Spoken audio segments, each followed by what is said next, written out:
Hello बच्चों, स्वागत है आपका अपनी classes exam study with you में। जैसा कि आप सभी को पता है कि हम लोगों ने अभी तक जो है काफ़ी सारे इंपॉर्टेंट टॉपिक जो है वो एप्री बोर्ड एग्जाम के लिए जो आने वाले हैं वो सभी लगभग डिस्कस कर लिए हैं।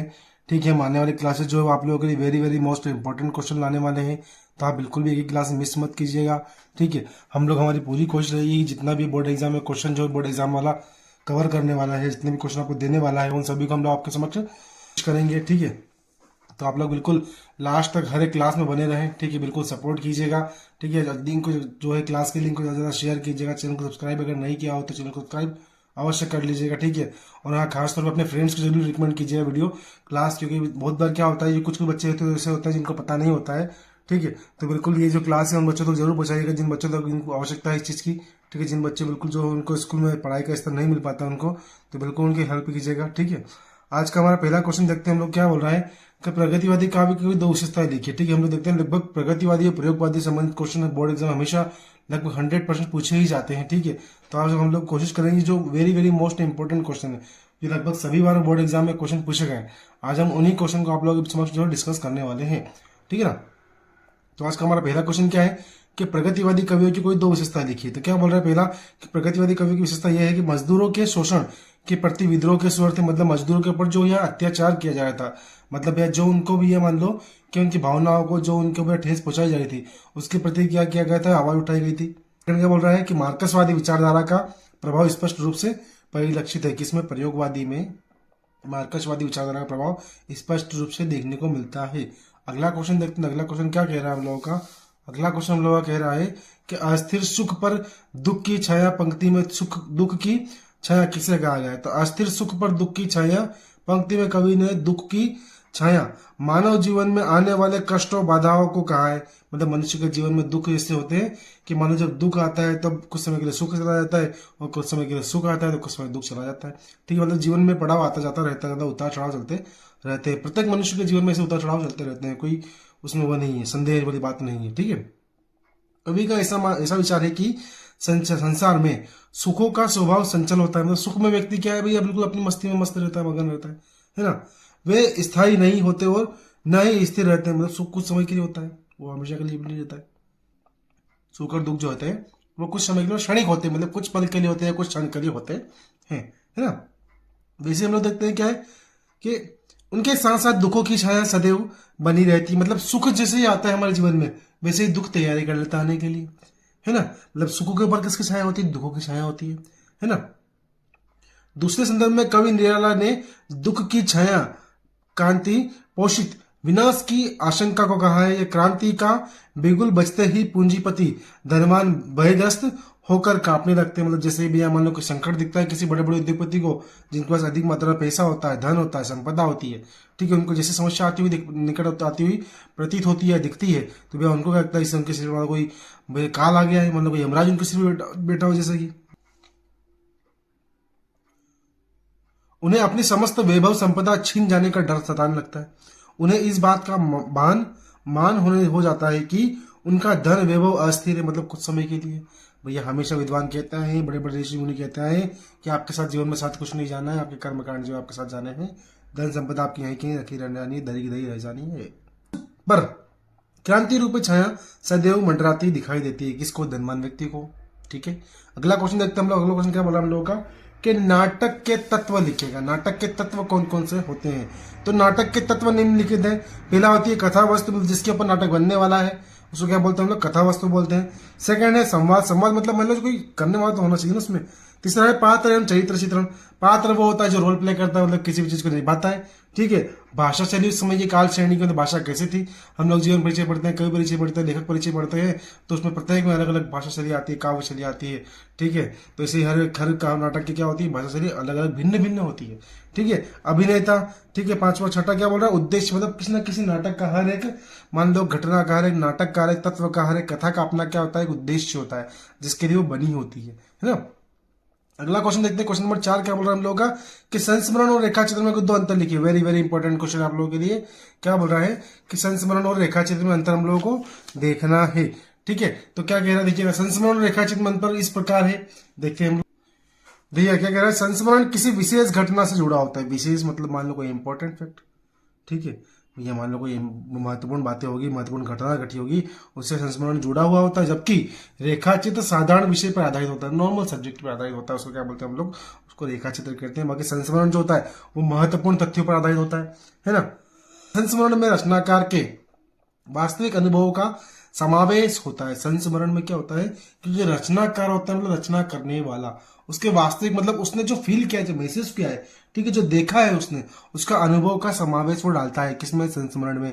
जबकि रेखा चित्र कल्पना की रंगीनता से ओतप्रोत होता है। मतलब रेखा चित्र में क्या है, हम कुछ कुछ चीजें मन से भी ऐड कर देते हैं।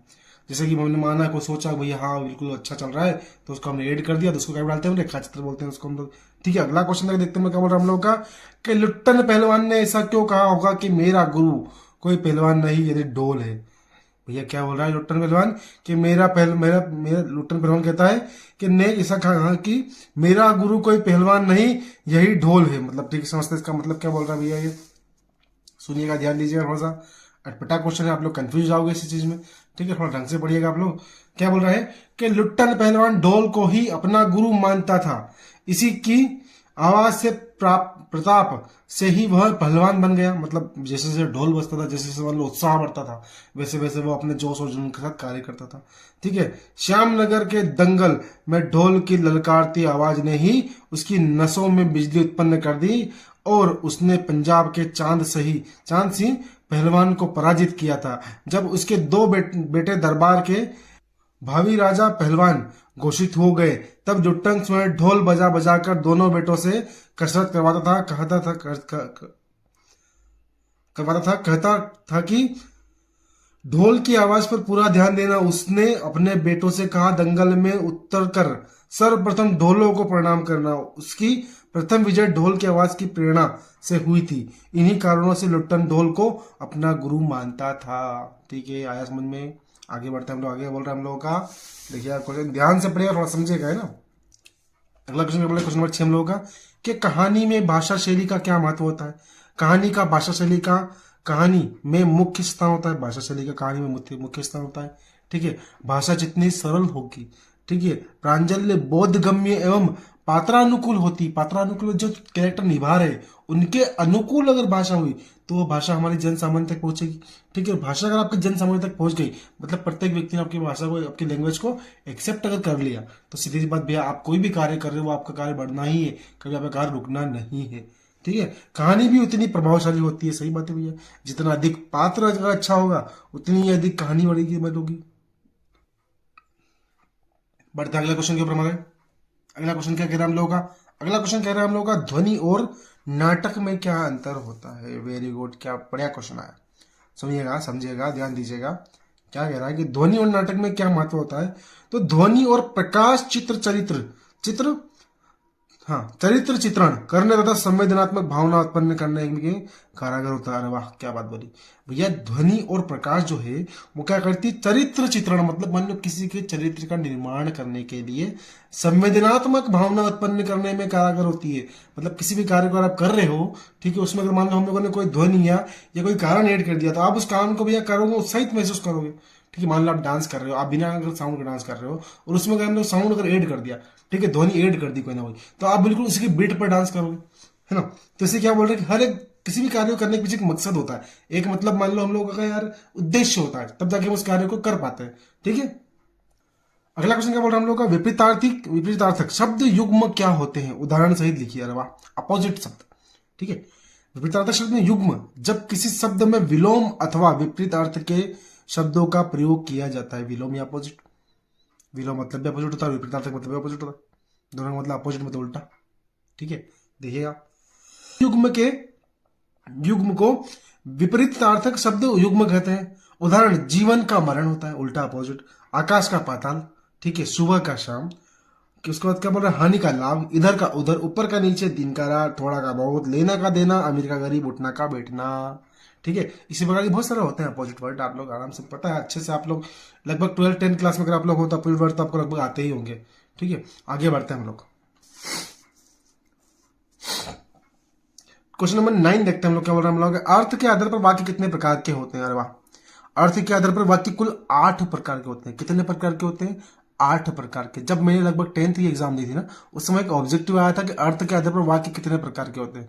ठीक है, तो उस समय भी हम लोगों ने 8 करे, तो आज भी जो है वो क्वेश्चन अभी देखने को हमको मिल रहा है। काफी खुशी होती है कि जो क्वेश्चन हमने उस समय पढ़े थे वो क्वेश्चन आज भी जो है वो सिलेबस में ऐड है आप लोगों के।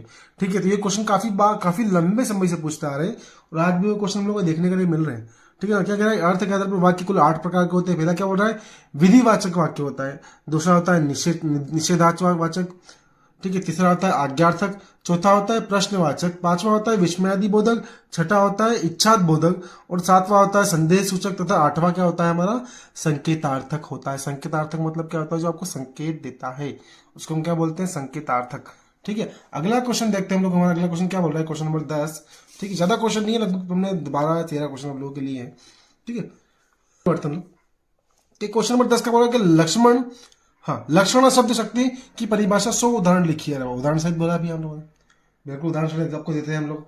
क्या कह रहे हैं कि लक्षणा शब्द के मुख्य अर्थ में बाधा होने पर उसके संयोग में रूढ़ी अथवा प्रयोजन के आधार पर अन्य अर्थ लक्षित करने वाला शब्द शक्ति लक्षणा कहलाती। जैसे मोहन तो शेर है, में लक्षणा के द्वारा शेर का अर्थ वीर निकलता है। सही बात है भैया, कौन शेर है, तो मोहन शेर। तो भैया लक्षणा क्या है इसमें, शेर। ठीक है, समझिएगा। आगे बढ़ते हैं हम लोग। आगे क्या कह रहे हैं हम लोगों का क्वेश्चन नंबर अगला 11वां, कि काव्य में ओज गुण किसे कहते हैं, तो जिस काव्य में के सुनने या पढ़ने से चित्त की उत्तेजना वृत्ति जागृत हो, मतलब हृदय की भावनाएं उत्तेजित हो जाए, मतलब जागृत हो जाए। ठीक है, वह रचना ओज गुण संपन्न होती है। ओज गुण मतलब मान लो कैसे, आप मान लो कहीं कवि सम्मेलन में गए आप लोग, कुछ ऐसी कविता, ऐसी कुछ पंक्तियां, चंद पंक्तियां आपके हृदय को छू गई, जिससे आपका रोम रोम पुलकित हो उठा, मतलब जाग गया बिल्कुल एकदम। ठीक है, तो क्या कहा उदाहरण, बुंदेले हर बोलो के मुख हमने सुनी कहानी थी, खूब लड़ी मर्दानी वो तो झांसी वाली रानी थी। स्कूल टाइम पे काफी सुनी, अभी भी सुनते हैं हम लोग। मतलब ये क्या था, बच्चों को उत्तेजना कर देती बिल्कुल, मतलब बच्चों के अंदर वीर रस भर देती बिल्कुल, मतलब क्या बिल्कुल उत्तेजना, हम कुछ क्या दिखाएंगे हमारे देश के लिए। ठीक है, क्वेश्चन नंबर 12 क्या बोल रहे हैं हम लोग का, थोड़ा ध्यान दीजिएगा, ध्यान रखिएगा।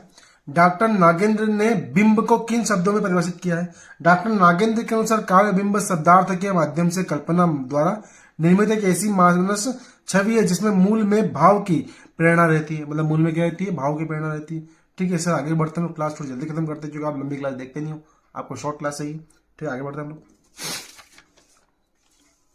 ठीक है, अगला क्वेश्चन क्या हम लोगों का, क्वेश्चन नंबर 13 है। ठीक है, देखते हैं भैया 13 क्वेश्चन नंबर क्या कह रहे हैं हम लोगों का। ध्यान दीजिए भैया, पूछूंगा भी सही है ना। हाँ, आप आंसर कमेंट में दे सकते हैं, आपको कोई दिक्कत। अगला क्वेश्चन, क्वेश्चन नंबर 13 हम लोगों का, कि शुक्ल युग में गद्य की कोई 2 विशेषताएं लिखिए। शुक्ल युग के गद्य की प्रमुख विशेषता इस प्रकार है। पहला बोल रहा है, इस युग में निबंध विचार प्रधान एवं सुव्यवस्थित हुए। अरे वाह, क्या बोल रहा है, शुक्लोत्तर युग में भैया निबंध की जो रचना हुई, ठीक है, वो कैसे हुई, विचार प्रधान हुई, मतलब उसमें विचार किए गए थे काफी, जो सब विषय देखा है निबंध के, उन पर काफी विचार करके उनको सुव्यवस्थित, मतलब बिल्कुल सिस्टमेटिक तरीके से जमा कर, बिल्कुल सोच समझ कर शब्दों को तोल मोल कर लेकर रचना करी गई थी। किसकी, निबंधों की। ठीक है, सेकंड क्या बोल रहा है, साहित्य का लक्ष्य लोक मंगल माना गया है। अरे वाह, हिंदी साहित्य को लोक मंगल माना गया किसमें भैया, शुक्लोत्तर युग में। ठीक है, अगला क्वेश्चन देखते हैं, क्वेश्चन नंबर 14 क्या बोल रहा है हम लोगों का, ध्यान दीजिएगा। क्वेश्चन नंबर 14 बोल रहा है, स्थायी भाव संचारी भाव में अंतर लिखिए। Very very most important question है, 100% लगभग आता ही आता है एग्जाम में, बिल्कुल आप पक्का मान लीजिए, बोर्ड एग्जाम में आ सकता है, आ ही गया मान लो आप। ठीक है, स्थायी भाव मानव के हृदय में सदैव विद्यमान रहता है। अरे वाह, मतलब मान लो कोई ऐसी चीज जो आपके हृदय में बिल्कुल बैठी रहती है, उसको बोलते हैं हम लोग क्या, स्थायी भाव। मतलब जो कहीं जानी ही नहीं है, बैठ गई वो तो एक जगह घर करके। ठीक है, उसका घर में, जैसे आप अपने घर में रहते हो बिल्कुल स्थायी, वैसे वो भी अपने घर में रहती है, स्थायी रहती है। इसके विपरीत संचारी भाव क्षणिक होते हैं। अरे वाह, गुलाब जामुन के, मान लो किसी ने बात चल रही कि भैया उसके हम गए जिम ने, गुलाब जामुन बने थे, मुंह में पानी आया, कुछ समय के लिए वापस खत्म हो गई बात, चला गया पानी, मतलब कुछ पल के लिए, उसको क्या बोलते हैं हम लोग, संचारी भाव जो आते हैं वो कुछ क्षणिक होते हैं, कुछ पल के लिए होते हैं, जबकि स्थायी भाव परमानेंट होते हैं, मतलब स्थायित्व होते हैं, बिल्कुल हमारे हृदय में विद्यमान रहते हैं, है ना। फिर क्या बोल रहा है, बनते हो नष्ट होते रहते हैं। कौन, संचारी भाव बनते हो नष्ट होते रहते हैं। ठीक है, जबकि स्थायी भाव क्या होते हैं, स्थायी होते हैं। जबकि स्थायी भाव क्या होते हैं भैया, तो बिल्कुल स्थायित्व होते हैं, मतलब रखे हुए होते हैं, बिल्कुल जमे हुए होते, बैठे होते आराम से, ये मान लो बिल्कुल परमानेंट होते हैं। ठीक है, सेकंड क्या बोल रहा है, हर रस का स्थायी भाव पूर्ण में ही निर्धारित एवं नियमित है। वैसे ही बात है, हर रस का अपना अपना स्थायी भाव। अरे भैया, प्रत्येक व्यक्ति, अगर मान लो ईश्वर ने भैया जन्म दिया है, तो उसके लिए पहले से कोई व्यक्ति तय कर दिया। ठीक है, तो प्रत्येक व्यक्ति के लिए एक व्यक्ति पहले रिजर्व है, मतलब स्थायित्व है। ठीक है, परंतु संचारी भाव अवलोकनीय है, मतलब मान लो कुछ कुछ व्यक्ति ऐसे होते हैं भैया जो स्थायी नहीं होते, संचारी भाव होते हैं, कुछ पल के लिए होते हैं। ठीक है, इसलिए विद्वानों ने संचारी भाव को व्यभिचारी भाव की संज्ञा से भी विभूषित किया। अगर क्वेश्चन आ जाए कि संचारी भाव को किस भाव से विभूषित किया गया है? तो संचारी भाव को व्याभिचारी भाव से विभूषित किया गया या संज्ञा दी गई है। ठीक है, भूलना मत। अच्छा, अगर क्लास पसंद आई हो तो बिल्कुल क्लास को लाइक पहले करना, शेयर तो करना भूलना ही मत। ठीक है, और सब्सक्राइब चैनल को अवश्य रूप से कर लें, क्योंकि हम लोग बिल्कुल बनती कोशिश इतने इंपॉर्टेंट क्वेश्चन आप लोगों के ला रहे हैं, इतने इंपॉर्टेंट क्वेश्चन डेली ला रहे हैं आप लोगों के लिए कि अगर आप ईमानदारी से अगर पढ़ लोगे तो गारंटी मेरी 100 आपके कहीं नहीं जाएंगे बोर्ड एग्जाम में। ठीक है, और हाँ, अपने मित्रों को जरूर रिकमेंड कीजिए। Thank you so much.